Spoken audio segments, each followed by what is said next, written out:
10 powerful and life-changing lesson from J. Krishnamurti by योगी। क्या आपने कभी अपने आप से पूछा है कि मैं इतना दुखी क्यों हूँ, इतना उलझा हुआ क्यों हूँ, क्यों हर जवाब बाहर ढूंढता हूँ जबकि हर सवाल के बीच मेरे ही अंदर छिपे हैं। ये वीडियो उन लोगों के लिए जो सतह पर नहीं गहराई में उतरने की हिम्मत रखते हैं। अगर आप इस वीडियो पर आ गए हैं तो ज़रूर देखें और ये सच पहुंचा जाए। इस आदमी ने खुद को गुरु कहलवाना भी पसंद नहीं करता था। जो बातें आप इस वीडियो में सुनेंगे वे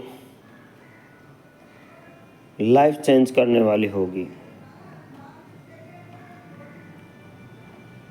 और असली जागरूकता की बात करने के लिए अगर आपको इस वीडियो को अभी तक स्क्रॉल नहीं किया है तो आप खुद को बदलने के लिए तैयार हो जाएं। अब आखिरी तक देखना और बताना क्या वही इंसान हो जो आपने वीडियो में शुरू किया था। कृष्णमूर्ति एक ऐसा नाम जिसे सुनते ही कुछ लोग डरते हैं और कुछ जागते हैं, कुछ पूरी ज़िंदगी बदल लेते हैं। वो कोई फिल्मी किरदार नहीं थे, ना ही कोई धार्मिक नेता। वह एक क्रांतिकारी थे। वो आग थे चुपचाप जो आग सिस्टम को जला देती है। एक बच्चा जिसे पूरी दुनिया वर्ल्ड टीचर मान बैठी, लेकिन जिसने उस पद को ठुकरा कर कहा, मैं कोई गुरु नहीं, कोई भगवान नहीं, मैं बस एक आईना हूँ, खुद को देखो। उन्होंने लोगों से कहा, धर्म पर अपना शिक्षा, परंपरा और समाज के झूठे नकाब खुद से मिले, लेकिन ये मिलना आसान नहीं है क्योंकि हम सब दूसरों के बना हुए नक्शे पर चल रहे हैं और कृष्णमूर्ति उन नक्शों को फाड़ देते हैं। इस वीडियो में हम उनकी 10 बातें जानेंगे जो आपको सोचने का तरीका नहीं, सोचने की पूरी दिशा बदलने मजबूर कर देगी। ये बातें सुनकर आपको महसूस हो सकता है आप अंदर से टूटे नहीं, क्योंकि सच्चाई कड़वी होती है। ये वीडियो उनके लिए नहीं है जो सिर्फ दिखावे में जीना चाहते हैं, उनके लिए जो भीतर छुपे हुए अंधेरे से हिम्मत रखते हैं लेकिन उसी कड़वे सच से। छोटा सा किस्सा है कि एक बार किसी ने मुर्गे से पूछा कि सब कहते हैं आई लव चिकन और तुम्हें मार के खा क्यों जाते हैं। तो उसने बताया कि जो लोग दुनिया को जगाते हैं उनका यही हश्र होता है। एक सवाल पूछना, क्या तुम अब भी दूसरों के बनाए रास्ते पर चल रहे हो या अब अपना रास्ता खुद बनाना चाहते हो?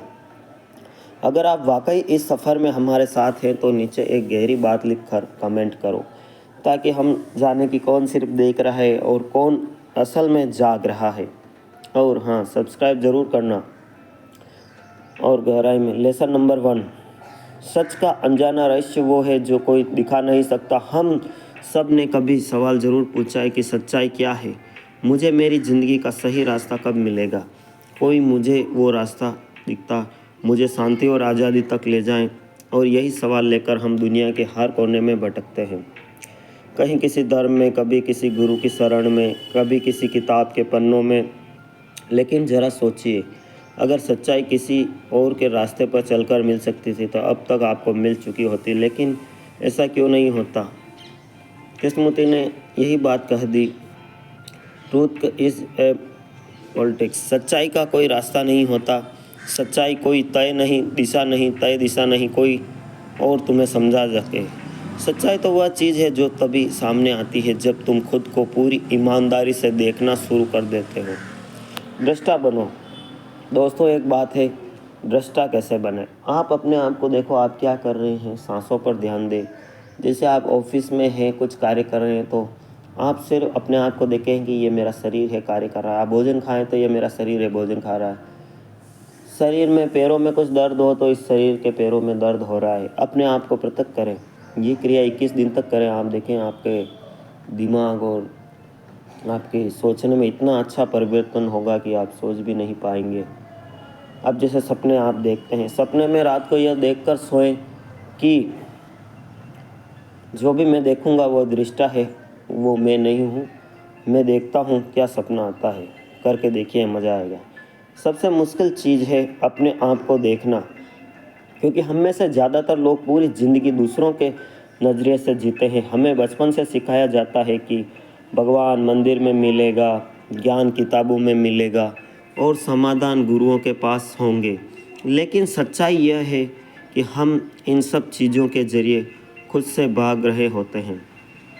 हम डरते हैं अपनी इस सच्चाई से जो कि असलियत है, इसलिए हम खुद को इन सब में डालने की कोशिश करते हैं।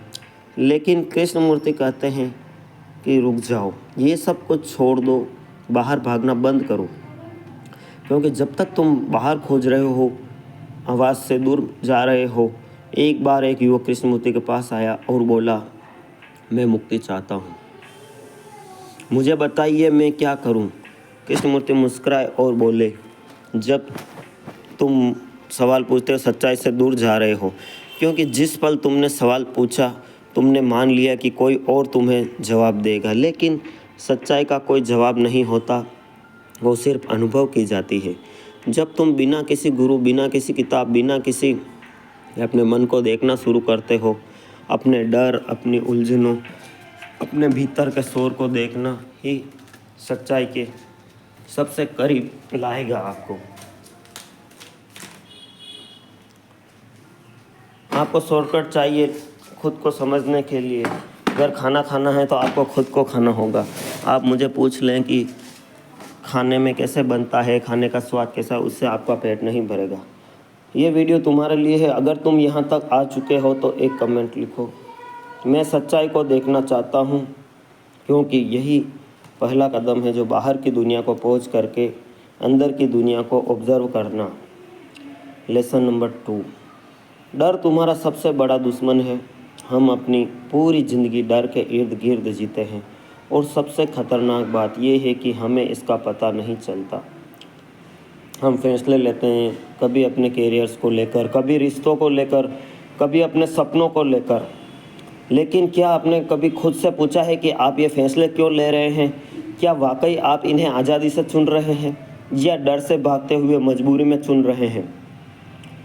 कृष्णमूर्ति कहते हैं, डर को भगाने की कोशिश मत करो, उसे समझो, क्योंकि डर को जितना दबाओगे वो उतना ही ताकत से तुम्हारे अंदर फैलता जाएगा। हम डर से भागते हैं क्योंकि हमें कभी उसे देखने की हिम्मत नहीं मिली। बचपन से हमें सिखाया गया है कि डर एक कमजोरी है, डर को मत दिखाओ, डर को भूल जाओ। लेकिन हम भूल नहीं पाए, हमने बस उसे अपने अंदर छिपा दिया है और अब वो डर हमारे छिपकर हमारे फैसलों को चला रहा है। आप जिस नौकरी में हैं, हो सकता है वो आपको तोड़ दे। आप उसे छोड़ने की हिम्मत नहीं कर पा रहे क्योंकि आपको डर है कि दूसरी जगह क्या होगा। हो सकता है कि आप किसी टॉक्सिक रिश्ते में फंसे हों, लेकिन बाहर निकलने के लिए हिम्मत नहीं कर पा रहे क्योंकि आप अकेले होने से भी डरते हैं। ये डर डिसीजन नहीं लेने देता, ये डर हमें गुलाम बना देता है।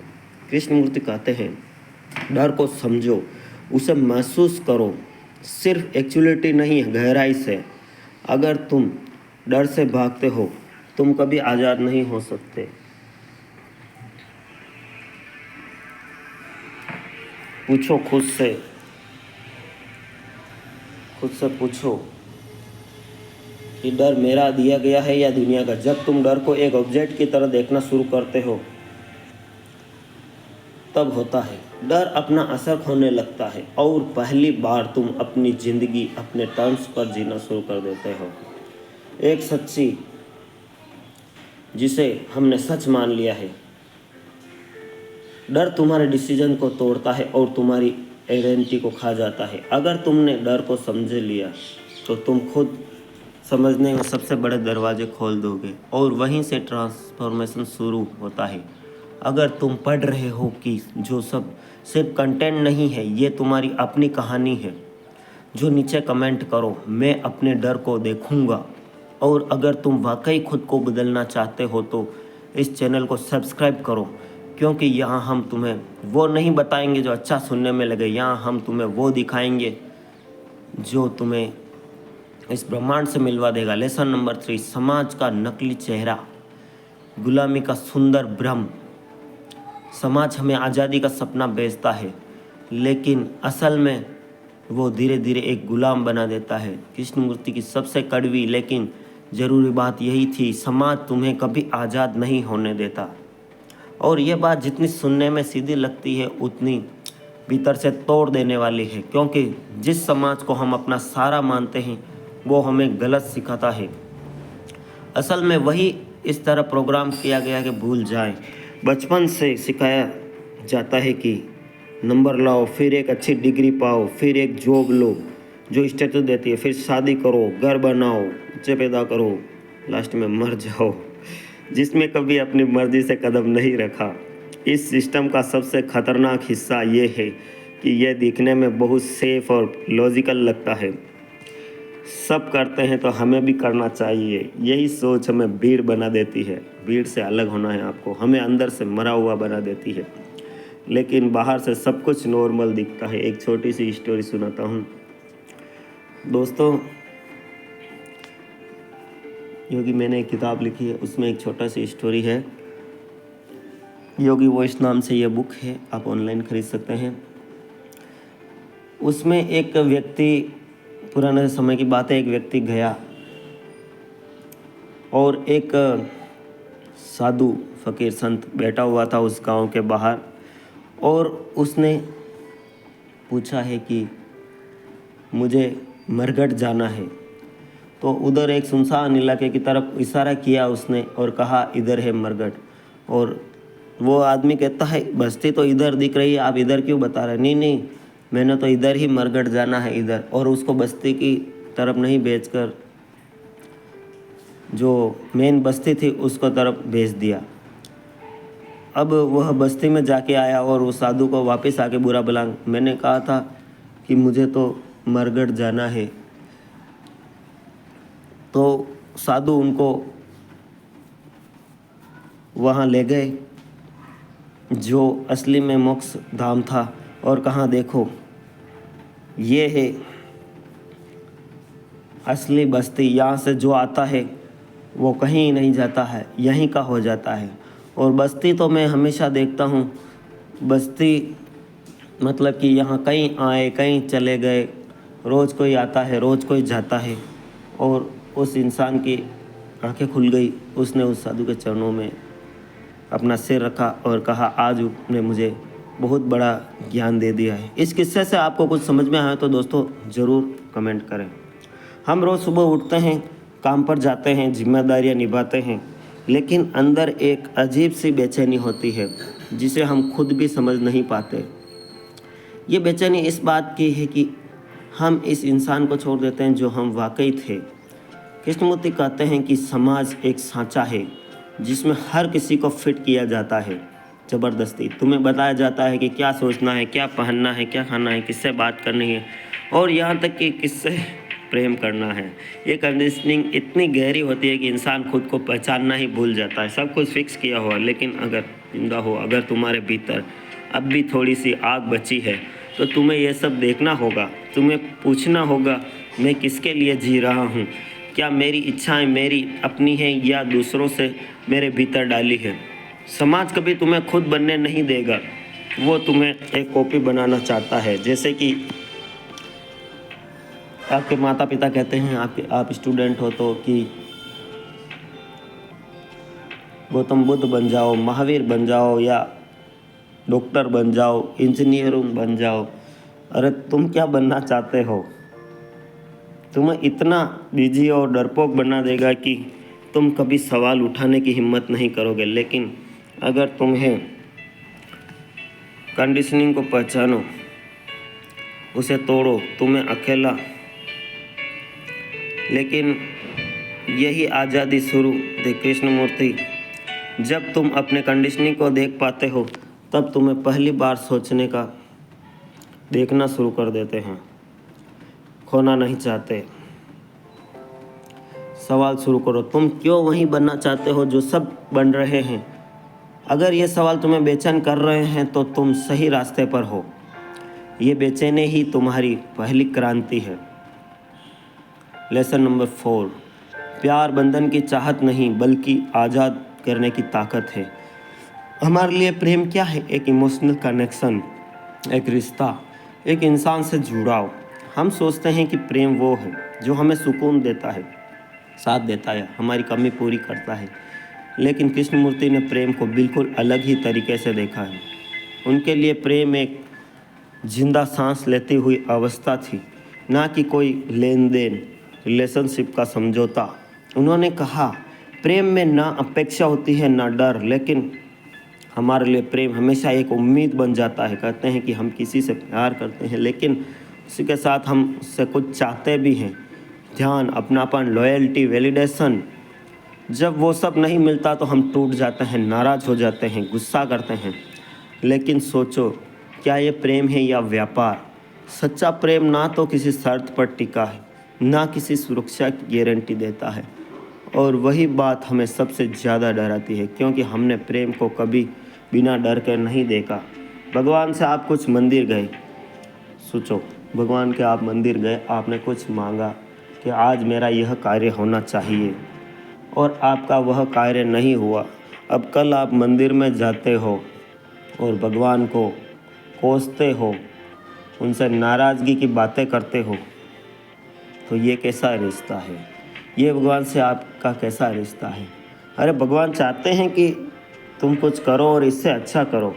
रिश्ता किसी न किसी अपेक्षा पर नहीं, जब अपेक्षा टूटती है तो न प्रेम भी मर जाता है। कृष्णमूर्ति के लिए प्रेम वो है जो आज़ाद करता है, जो जकड़ता नहीं, जो पकड़ता नहीं, जो तुम्हें कुछ नहीं मांगता, तुम्हें सिर्फ दे सकता है, वैसे स्वीकार करता है जैसे तुम हो। लेकिन क्या हमेशा प्रेम करने की हिम्मत रखते हैं? हम प्रेम के नाम पर दूसरों को बदलना चाहते हैं। हम चाहते हैं कि दूसरा हमारी ज़रूरतों को समझे, हमारे आगे पीछे के में हमारी भावनाओं को ख्याल रखे, हमारी उम्मीदों पर खरा उतरे। लेकिन ये सब प्रेम नहीं, नियंत्रण है। और जितना तुम किसी को कंट्रोल करने की कोशिश करोगे, उतना ही तुम खुद के प्रेम से दूर जाओगे। कृष्णमूर्ति ने कहा कि जहाँ स्वार्थ है वहाँ प्रेम हो ही नहीं सकता। और ये बात आईना है, रिश्ते की सच्चाई दिखा देती है। अगर तुम ईमानदारी से पूछो कि क्या मैं प्यार करता हूँ, तो बस किसी से होने को, खुद को पूरा करने का महसूस करता हूँ। सच्चा प्रेम कोई भावनात्मक ड्रामा नहीं है, कोई दुख भरा गाना नहीं है। सच्चा प्रेम चुप होता है पर गहरा होता है, और उसमें कोई शोर नहीं, कोई मांग नहीं, कोई डर नहीं होता, वो बस होता है। लेकिन उस प्रेम को पहुंचने के लिए तुम्हें खुद समझना पड़ेगा, अपने डर, अपनी चाह और अपने खालीपन को देखना पड़ेगा। जब तुम खुद को पूरी तरह से जान लोगे, तभी तुम किसी और से सच्चा प्रेम कर पाओगे। बस एक एहसास, वक्त है उसे एक सच देखने की तरह। अगर ये बात तुम्हारे भीतर कुछ हिला रही है तो नीचे एक बात लिखकर कमेंट करें, अब मैं प्रेम को समझना चाहता हूँ। और अगर तुम्हें इस तरह की कड़वी लेकिन ज़रूरी बातें सुननी है तो चैनल को अभी सब्सक्राइब कर लो। एटीवाईटी एंड ध्यान योगी सिर्फ ध्यान नहीं करते, हम तुम्हारे अंदर की नींद खोलते हैं। लेसन नंबर 5, समय का भ्रम तोड़ो। हम सब के अंदर एक उम्मीद पल रही होती है कि कल कुछ बेहतर होगा। कल मैं ज़्यादा खुश रहूँगा, कल मैं अपने सपनों को पूरा करूँगा, कल मैं वो काम करूँगा मुझे सच में पसंद है। और इसी कल के चक्कर में हमारी पूरी ज़िंदगी निकल जाती है। लेकिन कृष्णमूर्ति कहते हैं समय एक भ्रम है, और ये बात जितनी गहरी है उतनी ही डरावनी भी है, क्योंकि इसका मतलब है कि जो ज़िंदगी में हम सोच रहे हैं कि आने वाली, जो कभी आएगी ही नहीं। हम सब एक मानसिक विचारधारा में फंसे हुए हैं। हम मानते हैं कि भविष्य ही वो जगह है जहाँ हमारी आज़ादी है, हमारी खुशी है, हमारी सफलता है। लेकिन यह सिर्फ एक भ्रम है, धोखा है। तुम किसी संत महात्मा के पास जाते हो और तुम बहुत दुखी हो, वो तुम्हें कहेंगे कि यह अगले जन्मों के कर्मों का फल है और तुम्हें यह भोगना ही होगा, और तुम प्रयास करना बंद कर देते हो। अगर तुम्हें ऐसा कोई संत महात्मा कहता है तो वह झूठ बात होगी, क्योंकि अगर तुम्हारी अंगुली आज जली है या तुम्हारी अंगुली में आज चाकू से कटी है तो दर्द आज और अभी होगा, अगले जन्म में नहीं। दोस्तों सोचो, और कुछ भी समझ में आया हो तो कर दो कमेंट। कृष्णमूर्ति इस भ्रम को तोड़ते हैं कि और कहते हैं कि जीवन कहीं और नहीं है, वही है, अभी है, हम अपने सपनों को, अपनी सच्ची इच्छाओं को बार बार टालते हैं। तुम कभी जंगल में गए होंगे, हरियाली में एक फूल है, अच्छा सा खिला हुआ है, वह खुशबू दे रहा है। एक तितली है, फूलों पर मंडरा रही है। एक भंवरा है, नाच रहा है। वो भी सोच लें कि कल मैं नाचूंगा। फूल सोच ले, कल मैं खुशबू दूंगा। कल कभी आता ही नहीं, शाम को वो मुरझा जाएगा। जब तक वो है, वो लहलहाता रहेगा, वो खुशबू देता रहेगा।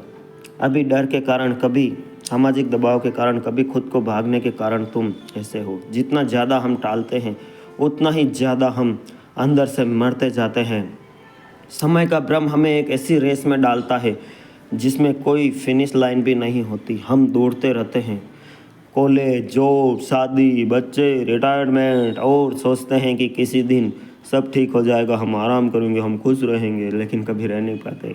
वह दिन कभी नहीं आता। सच ये है कि जो कुछ भी है, जो कुछ भी महसूस कर रहे हो सकता है बस इसी पल में है। इसी पल से खुश रहो ना, कौन मना कर रहा है। तुम अभी जो भी करना चाहते हो, तुम अभी घूमना चाहते हो, अभी छुट्टी लेकर घूमो। यह सिर्फ स्मृति है। जब तक इस भ्रम से बाहर नहीं निकलते हो, तब तक कभी कुछ रूप से जिंदा नहीं हो सकते। तुम्हारे भीतर जो जिंदा होगा, लेकिन आत्मा मर चुकी होगी। इसलिए कृष्णमूर्ति कहते हैं कि कल का इंतज़ार मत करो, जो है आज है। एक स्टूडेंट अपने लाइफ के 30 साल शिक्षा, पढ़ाई के लिए लगा देता है। मैं यूँ नहीं कहता कि 30 साल आप बर्बाद कर दो। 30 साल आपने शिक्षा में लगा दिए, पूरा जोड़ तोड़ कर दिया एक नौकरी पाने के लिए।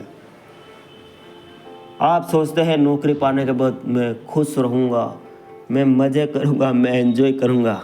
जिसकी नौकरी लग गई है, जो कलेक्टर बन गए हैं, या आपके कोई रिलेटिव, माता पिता कलेक्टर बन गए, या कोई भी उच्च से उच्च नौकरी कर ली है उन्होंने, उनसे प्यार से पूछो तो सही कि आप कैसा महसूस कर रहे हैं।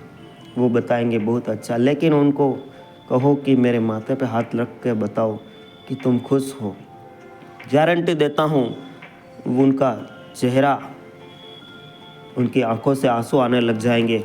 तब वो बताएंगे कि मैं जीवन से अब भी खुश नहीं हूँ। ऐसा क्यों हो रहा है, सोचना चाहिए आपको। क्या जीवन आज है? ये शब्द सिर्फ एक कोट नहीं है, ये एक तमाचा है उस सोच पर जो हमें रोज़ नींद में जीने को मजबूर करती है। इसलिए अगर तुम कुछ करना चाहते हो तो तुम सीखो बदलना, किसी से प्यार करना, कुछ बोलना तो अभी करो, इसी वक्त करो, क्योंकि शायद यही वक्त तुम्हारे पास आखिरी हो। और अगर तुमने इसे भी टाल दिया तो फिर तुम बस एक और दुखी इंसान बन जाओगे। एक युवक, 18 साल का युवक मेरे पास आया। उसने बोला, योगी जी मुझे भी योगी बनना है, मुझे इस संसार के क्रियाकलापों को छोड़ना है। मैं उसे देख ही रहा था, मुस्कुरा कर। उसके दादाजी आ गए, उनकी उम्र होगी शायद 78। वो आए कि क्या आप ये बच्चों को सिखा रहे हो? मेरा बच्चा रात को सोते समय भी आपके मोटिवेशन स्पीच सुनता है, और यह अब एक संत बनना चाहता है इस दुनिया को छोड़कर। ये कहीं मतलब योगी बनना चाहता है। मैंने कहा ठीक है, हम इसको संन्यास नहीं देते, लेकिन आप संन्यास लेने के लिए तैयार हैं। मैं नहीं कहता कि आप गृहस्थी छोड़ दें, लेकिन आप इन बातों को मंजूर करने या अपने दिमाग में बिठाने के लिए तैयार हैं? वो कहते हैं हाँ हाँ, अभी तो मेरी उम्र 78 वर्ष है, एक बार पोते पोती के बच्चों को देख लूँ, उसके बाद मैं खुशी से संन्यास लूँगा, मैं ये करूँगा, मैं वो करूँगा। तो दोस्तों समझ सकते हैं आप, हमेशा काश मैंने यह तब किया होता, यह सोच रह जाती है, आदमी मर जाता है। शिक्षा तुम्हें गुलाम बनाती है, जबकि तुम्हें आज़ाद होना चाहिए। शिक्षा का मतलब आज़ादी होना चाहिए। आज की शिक्षा प्रणाली एक फैक्ट्री बन चुकी है, जहां इंसानों को मशीनों की तरह प्रोसेस किया जाता है। मार्क्स लाओ, ग्रेड बनाओ, ये बनाओ, वो बनाओ, उनका दिमाग में खालीपन रहता ही नहीं। सुबह स्टूडेंट स्कूल जाते हैं, आने के बाद अपना कोचिंग जाते हैं, ले दे के 30 साल तक ये प्रक्रिया पूरी होती है और उनकी नौकरी में सुबह दफ्तर जाओ, शाम को आओ। उसका क्रिएटिव दिमाग कब बनेगा, दिमाग में खालीपन कब आएगा? कभी वो बस ट्रेन में मान लो घूमने भी चाह रहे हैं तो वो मोबाइल से जुड़े हुए हैं, बस मोबाइल में, उनके दिमाग में एक स्पेस ही नहीं है। थोड़ा सा खाली दिमाग भी होना चाहिए क्रिएटिविटी के लिए, लाइफ से, जीवन से कुछ अलग सोचने के लिए। दोस्तों अगर समझ रहे हो तो एक छोटा सा कमेंट कर दो। लेकिन कृष्णमूर्ति इस पूरे सिस्टम पर सवाल उठाते हैं। वो कहते हैं शिक्षा का असली मकसद है अपने आप को समझना, और ये एक ऐसा सच है जिसे सुनते ही हमारी पूरी सोच हिल जाती है। क्योंकि सच यह है कि हम कभी ये सिखाया नहीं जाता हमें कि हम कौन हैं, हम क्या महसूस कर रहे हैं, हम क्या महसूस कर रहे हैं। इतने उलझे हुए क्यों हैं? हमें बचपन से पढ़ाया जाता है सफल बनो, लेकिन कभी ये नहीं सिखाया भीतर शांत कैसे रहा जाए। हमें बताया जाता है कि गुस्सा मत करो, लेकिन ये नहीं सिखाया जाता है गुस्सा आता ही क्यों है। कोई कहता है कि खुश रहो, लेकिन कोई नहीं बताता कि दुख कैसे समझा जाए। फिर जब तक इंसान सब कुछ पा लेता है, अच्छी नौकरी, पैसा, समाज में नाम, तब भी वह अंदर से खाली महसूस करता है, क्योंकि उसकी पूरी ज़िंदगी बस कैसे जिए कभी नहीं सीखा। कृष्णमूर्ति की शिक्षा ऐसी नहीं है जो सिर्फ किताबों तक सीमित हो। वो कहते हैं कि अगर तुम्हें अपनी भावना नहीं समझ आती, अगर तुम खुद ही अजनबी हो, फिर तुम्हारी सारी डिग्रियां बेकार है। तुम अकेले नहीं रह सकते। तुम कभी अकेले हो, एक कमरे में अकेले हो, बिल्कुल अकेले, या किसी निर्जन स्थान पर, तो तुम्हें खुद सीटी बजानी पड़ती है कि कोई है, तुम्हें डर लगता है। तुम अपने साथ रहने पे भी डरते हो। अपने खुद के साथ कब टाइम स्पेंड करोगे? मरने के बाद या जिंदा रहते हुए? अपने खुद के साथ टाइम स्पेंड करो। मैं कौन हूँ, मैं क्या है, ये ब्रह्मांड क्या है, ये संसार क्या है, ये कभी आपने सोचा है?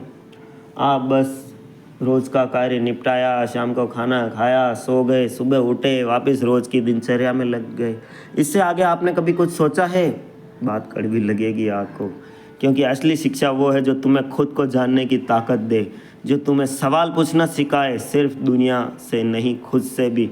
दुनिया के सारे फिलोसोफर, महावीर, गौतम बुद्ध यही कहते हैं कि जो अपनी डेली लाइफ है उससे कुछ ज़्यादा करो और कुछ क्रिएटिव करो, ताकि जब तुम्हारी उम्र पूरी हो जाए, जब मरणासन हो जाओ, तो ये गम नहीं रहे कि मैंने जीवन में कुछ कर न सका। हमारे एक पिताजी के मित्र हैं, उन्होंने अमेरिका में कितने ही पैसे कमाए, कितने ही, यूँ समझ लो कि कम से कम भारतीय रुपए में 100 करोड़ रुपए मंगाए। जब वे मर रहे थे तब उन्होंने अपने बच्ची से कहा कि मैं बहुत दुखी मर रहा हूँ। बच्चों ने कहा क्या हुआ पिताजी? उन्होंने कहा कि मेरी उम्मीद 200 करोड़ की थी, मैं सिर्फ तुम्हारे लिए 100 करोड़ छोड़ के जा रहा हूँ। ये आकांक्षाएं, इच्छाएं पूरी नहीं होती। अगर वो 200 करोड़ भी कमा लेते तो भी इच्छा तृप्त नहीं होती। ये अनंत इच्छाएं हैं, वो 300 करोड़ का दिमाग में बिठा लेते हैं। क्योंकि जो चीज़ तुम्हारे पास हो जाती है, अगर हीरा तुम्हारे पास आ गया तो इसकी मूल्य कोयले के बराबर हो जाता है। मान लो तुम्हें किसी कोहिनूर हीरे की तलाश है, वो हीरा तुम्हारे पास आ गया, तुम उसको उस तिजोरी में रखकर भूल ही जाओगे। बंद तिजोरी में वह हीरा पड़ा रहेगा। यही हमारी स्थिति है दोस्तों। जैसे मैं दुखी क्यों हूँ, मैं किस चीज़ से भाग रहा हूँ, मुझे सच में क्या चाहिए? जब तुम ये सवाल पूछना शुरू करते हो तभी असली शिक्षा शुरू होती है। आज की पढ़ाई तुम्हें एक अच्छा कर्मचारी बना सकती है, लेकिन एक आज़ाद इंसान नहीं बना सकती। क्योंकि आज की शिक्षा तुम्हें सिस्टम के हिसाब से डालती है, सोचने नहीं देती, बस मानने को मजबूर करती है। जानना और मानने में यही फ़र्क है, यही सबसे बड़ा धोखा है। योगी कहते हैं कि इस धोखे को तोड़ते हैं और कहते हैं कि शिक्षा वह नहीं जो तुम्हें नौकरी दे, शिक्षा वह है जो तुम्हें आज़ादी दे। ये आज़ादी सिर्फ बाहर की नहीं, भीतर की भी होनी चाहिए, अपने डर से, अपनी कंडीशन से, अपने भ्रम से। इसलिए अगर तुम सच में सीखना चाहते हो तो किताबों के बाहर देखो। मेरे एक मित्र हैं, तो बड़े प्रॉपर्टी डीलर हैं। जब वे 18 साल के थे, हम साथ में पढ़ते थे, फतेहनगर सीनियर सेकेंडरी स्कूल में हम पढ़ते थे। वो यूँ कहते थे, दूसरों को देखते मैं भी प्रॉपर्टी डीलर बनूंगा, जब मैं अपने पैसे से 5 लाख की ज़मीन या एक प्लॉट खरीद लूँगा तब मैं खुश रहूँगा। आज कभी उस दोस्त से बात होती है, उस मित्र से, तो आज उनके पास कम से कम 5 करोड़ की ज़मीनें हैं और भी ज़मीनें रोज़ खरीदते हैं, फिर भी उनको शांति नहीं है। रात दिन डिप्रेशन, दौड़ना, सुबह उठना और कभी किसी ज़मीनों के विवाद, कभी कोर्ट कचहरी। वो दोस्त कहता है तुम्हारे पास कम है तो भी तुम सुखी रहते हो, मुझे कभी सुख मिला ही नहीं। मैं कहता हूँ मिलेगा भी नहीं सुख। तुम क्यों इतना भाग रहे हो, किसमें चाहिए इतना पैसा? अपने बच्चों के लिए, बच्चे में दिमाग होगा तो वो खुद कमा लेंगे। तुम खुश रहना क्यों छोड़ रहे हो, क्यों दौड़ रहे हो इतना, क्यों भाग रहे हो? समझ सकते तब तक दुनिया को समझने की कोई कोशिश भी अधूरी है। यही असली शिक्षा है, यही जीवन का असली मकसद भी है। लेसन नंबर 7, ध्यान तो आईना है, तुम्हें तुम्हारा सच दिखाता है। ध्यान को लेकर हमारे दिमाग में बचपन से एक ही छवि बनी हुई है। बंद आंखों से माला फेरते हुए या चुपचाप बैठा है कोई इंसान जो सांस पर ध्यान दे रहा है। लेकिन कृष्णमूर्ति इस पूरे नकली ढांचे को तोड़ते हैं। उनके लिए ध्यान कोई तकनीक नहीं है, कोई पूजा पाठ या मंत्रोच्चार नहीं है। वो कहते हैं कि ध्यान है अपने मन को पूरी तरह से देखना बिना किसी रोक टोक के। इसका मतलब है कि तुम अपने उस विचार को देखो, तुम्हारे अंदर उठता है, भावनाओं को महसूस करो, भीतर से निकलती है, चाहे वो गुस्सा हो, डर हो, ईर्ष्या हो, लालच हो। लेकिन दिक्कत यह है कि हम अपने ही मन से भागते रहते हैं। दोस्तों, अगर पूरा वीडियो देखना चाहते हैं तो एक कमेंट करें, सब्सक्राइब करें। इसका दूसरा भाग अगर देखना है तो आप हमारे ध्यान योगी चैनल पर आज ही देख सकते हैं। आप सबके बेटे अंदर परमपिता परमात्मा को प्रणाम करता हूँ।